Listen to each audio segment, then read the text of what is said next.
नमस्कार दोस्तों, कुछ दिन पहले मैंने एक वीडियो बनाया था जिस पे मैंने प्रैक्टिकली बताया था ऑनलाइन घर बैठे अपने आधार कार्ड में एड्रेस कैसे चेंज करते हैं और एड्रेस अपडेट के साथ साथ वहाँ पर बहुत से ऑप्शन भी दिए थे जिसकी मदद से अगर आपको अपडेट करना है तो अपडेट कर सकते हो। लेकिन अब मुझे फील हो रहा है कि मैंने जो वहाँ पर एड्रेस अपडेट किया था, चेंज किया था, वो रॉन्ग हो गया है और अब मैं उसको दोबारा से करेक्शन करके और सही कराना चाहता हूं। और जैसे ही मैं दोबारा से ये वाला एड्रेस वाला ऑप्शन चूज़ करता हूं तो मुझे एक मैसेज यहाँ पर एक होता है, आप देख सकते हो यहाँ पर इस प्रकार से मैसेज शो होता है। तो इस मैसेज का क्या मतलब है तो आज मैं आपको डिटेल से इसी के बारे में बताने वाला हूँ। इसलिए वीडियो अच्छा लगा तो एक लाइक ज़रूर कर देना और चैनल पर नए आए तो सब्सक्राइब करके बेल आइकन को प्रेस कर देना। चलिए आज का वीडियो स्टार्ट करते हैं। तो देखिए दोस्तों, अगर आपने अपने आधार कार्ड में ऑनलाइन एक बार एड्रेस अपडेट कर लिया है, करेक्शन कर लिया है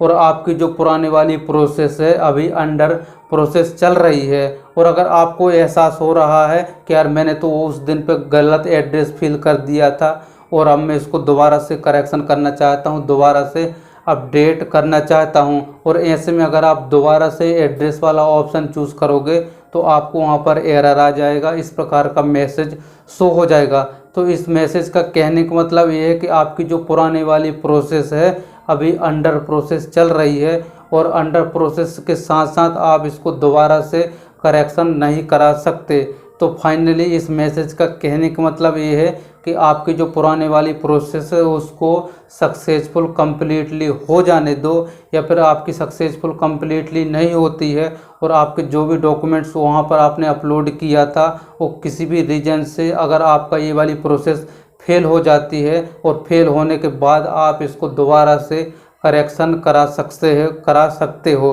तो फाइनली इस मैसेज का कहने का मतलब यही है कि आपकी जो ओल्ड वाली प्रोसेस है उसको निपट जाने दो, उसको सक्सेसफुल हो जाने दो, या फिर सक्सेसफुल नहीं होती है तो फेल हो जाने दो। ये दोनों ही कंडीशन में अगर आपके साथ होती है, आप स्टेटस चेक करके बताओगे कि आपके साथ में क्या हुआ है, आपकी प्रोसेस सक्सेसफुल हुई है या फिर फेल हो चुकी है। अगर फेल हो जाती है तब आप दोबारा से इसको करेक्शन कर सकते हो, यूज में ले सकते हो। तो यही है इस प्रकार के मैसेज शो होने का मतलब। अगर आपका अभी भी किसी प्रकार का कोई क्वेश्चन है तो मुझे कमेंट सेक्शन ज़रूर लिख के पूछ लेना। तो चलिए दोस्तों, आज की वीडियो में बस इतना ही, मिलते हैं नेक्स्ट वीडियो में, तब तक के लिए बहुत बहुत धन्यवाद।